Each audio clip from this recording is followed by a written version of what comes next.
Hello everyone. तो हम आज बात करने वाले हैं खेसारी लाल यादव जी का उस आईपीएल वाला सॉन्ग के बारे में जिसका मोशन पोस्टर को रिलीज कर दिया गया है। और इस गाने को लिखे हैं आशुतोष तिवारी जी और इसमें म्यूजिक दिए हैं शुभम राज एसबीआर जी।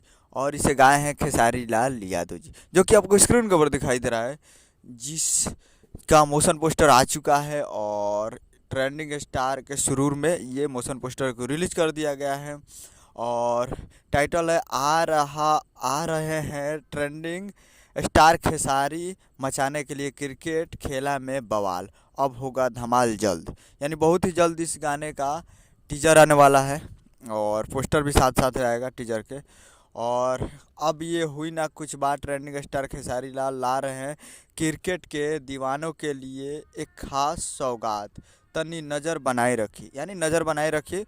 कल 20 तारीख को इसका टीजर आएगा और साथ में ही पोस्टर आएगा।